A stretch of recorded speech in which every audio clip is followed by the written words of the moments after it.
Hello everyone, welcome back to your favorite channel. It's King H once again. For the new people, welcome to my channel. Hope you like and enjoy. Like, share and subscribe, please, if you can. Well, yesterday we spoke about what is called chasing, right? So we spoke about chasing. Today we're going to talk about attracting, because what we're going to do is discuss what you need to do instead of chasing. So once again, hope everyone is doing well. Hope you're okay. Hope you're having a good day, evening, depending on what time you're watching this. And let's get into it. Let's see what is there. And as I always say, hope you're living and not just existing. And enjoy the video.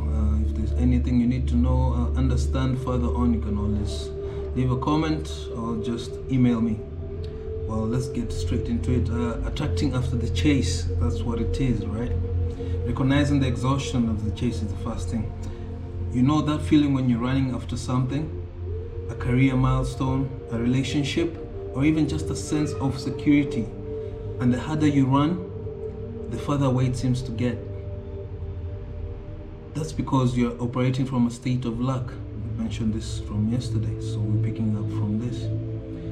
When you chase, you're essentially screaming at the universe that you don't have what you want. You're broadcasting a signal of desperation. Think about it. In nature, when one thing chases another, the second thing instinctively runs for its life. By chasing your desires, you're actually training them to stay away from you. You have to stop being the hunter if you want to stop being avoided. So what you have to do is shift your internal frequency. If you want to attract something, you must first become a vibrational match for it. You cannot attract a high value life while you are feeling low value inside. Take a look at the man or woman in the mirror. Are you acting like the person who already has the success you desire? If you want to attract abundance, you have to start noticing the abundance already surrounding you, whether it is the air in your lungs, the opportunities in your path, or the beauty in your travels. When you shift your focus from what is missing to what is present, your energy changes from a vacuum that sucks things into a sun that radiates outward. Secondly, you need to do is tend to your own garden. A lot of people never tend to their own garden, meaning your inner self, meaning you. And one thing you also have to understand about abundance, it's not just abundance of wealth, goodness, good health. Abundance can also be negative, so you have to be sure in your internal being is not so negative, because that's what you'll keep attracting towards you. So you have to pick on that too. So as I said, tend to your own garden. Stop looking over the fence at what everyone else has and start planting your own seeds. There's a profound power in self-investment. When you spend your time developing your skills, sharpening your mind, working out, and healing your spirit, you become undeniably magnetic. Imagine you're building a sanctuary, much like the spirit of a retreat. You aren't out there begging people to visit. You are creating a space so beautiful, so peaceful, and so valuable that people and opportunities naturally want to be there.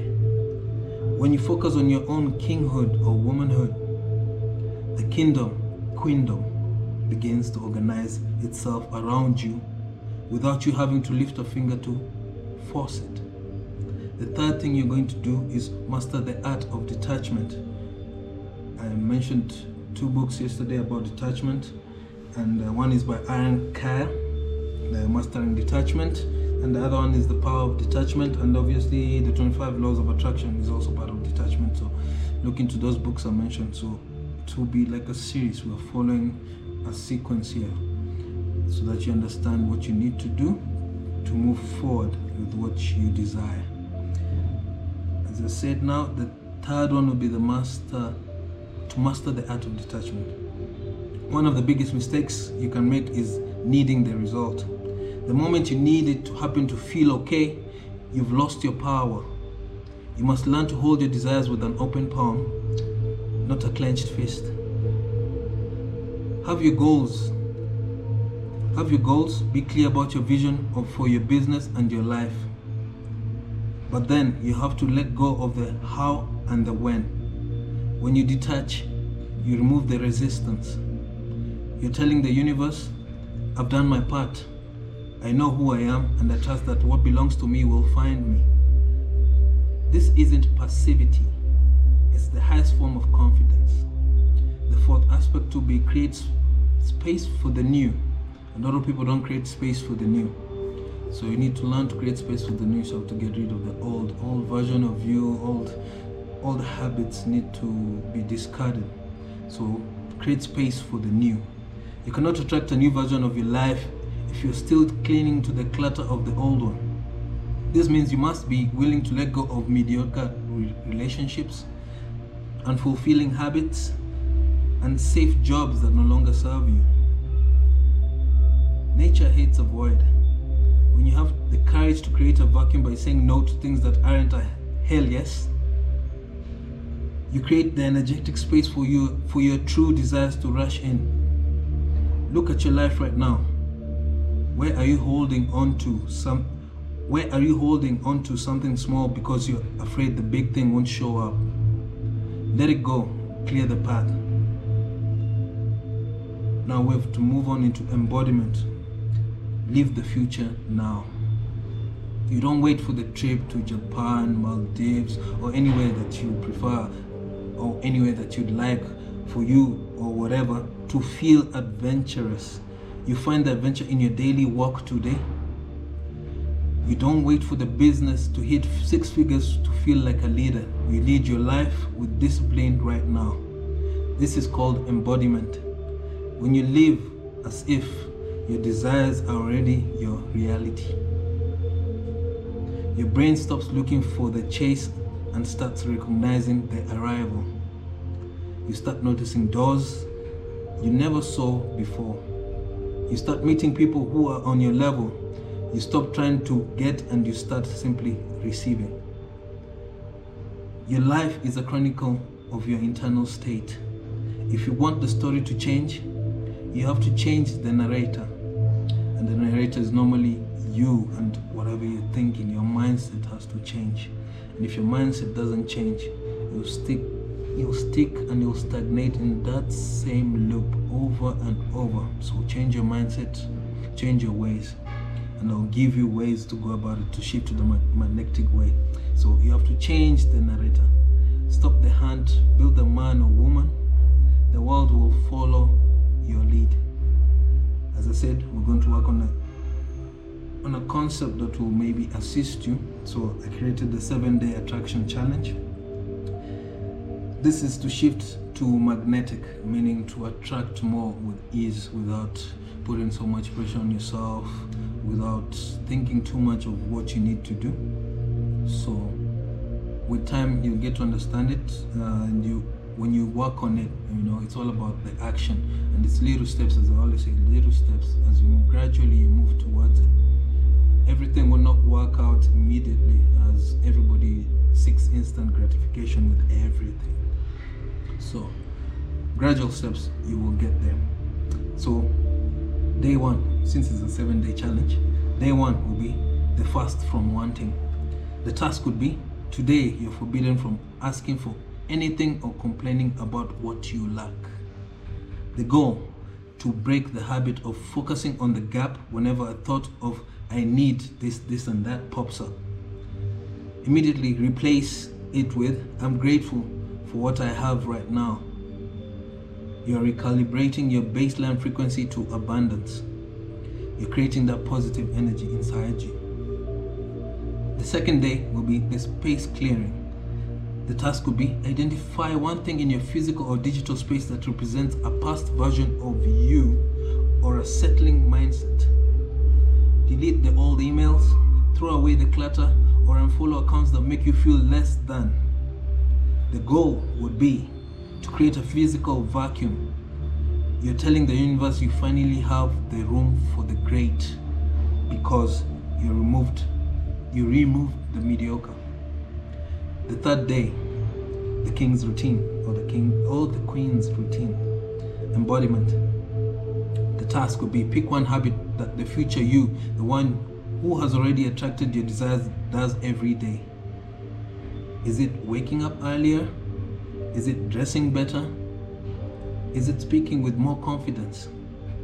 The goal will be act as if for 24 hours. Don't wait for the success to feel successful.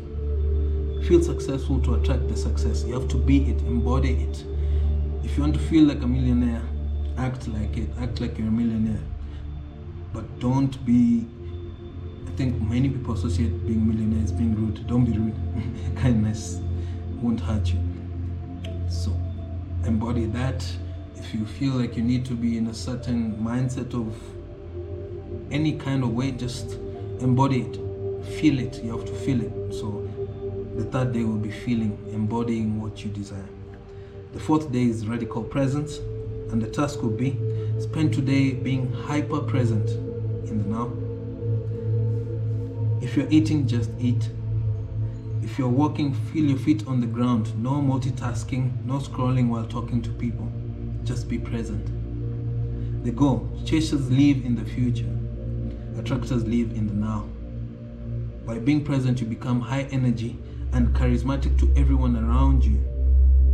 The fifth day in this challenge will be the no day. The hardest one, I believe, is saying no. Majority or find it hard saying no. So the no day. So the no day, the task will be practice your boundaries. Say no to at least one thing that is a should but not a must. This could be a social invitation you don't care for or a low value task. The goal: you're defining your poles. A magnet that attracts everything is just a piece of metal. A magnet that is selective is powerful. The sixth day, the silent investment.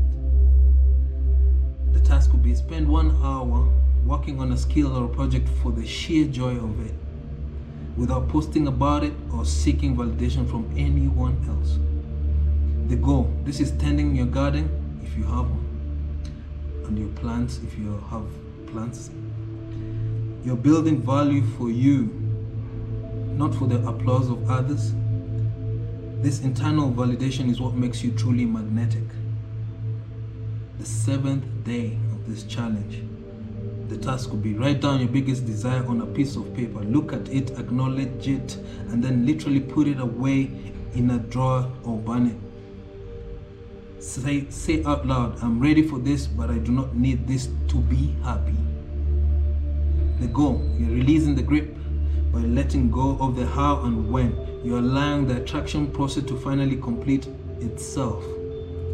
Once you're done with the challenge, you can also have a lot of journaling helps, because you tend to reflect back. I have a journal. It's not even a journal. I have journals. So what I do is reflect, and you see what sometimes the things that you've written is nonsense because you're in that moment. It's affecting you in that moment, but in the future you're like, oh wow, okay. Now what was I thinking there? So get a journal. Once you're done with this challenge, as I say, get a journal. Keep writing. Each and every day, write something small, something about your day, something that made you happy, something that made you feel bad or sad or angry. Write it down.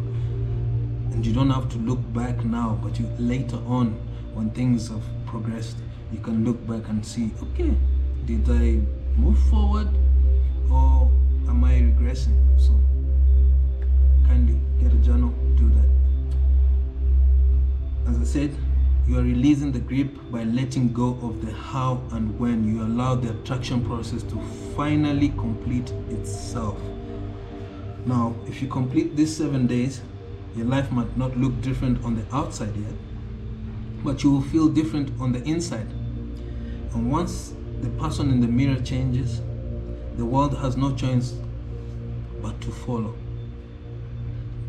Tag me in your journey using #KingHChronicles so I can see your shift. And if you don't want to tag me on the socials, you can email me and show, okay, this is what I did, this is what I did day 1, day 2, day 3, day 4, day 5, day 6, day 7, and I will attach this 7-day challenge for you to peruse through, have a look, and you can start your challenge when you need to start your challenge, your 7-day challenge. But the best time to start anything is always in the now. So start it now. Once again, it's King H. I appreciate for those who are following, subscribing, liking, sharing. I appreciate you. And as I always say, kindness won't hurt you. Be kind to one another. Be kind to everyone around you. It's a good feeling to be kind. And with that, I leave you. Bid you a good day, good evening, as I always say, depending on what time you're watching this. And have a good one and a good weekend coming along. Thank you.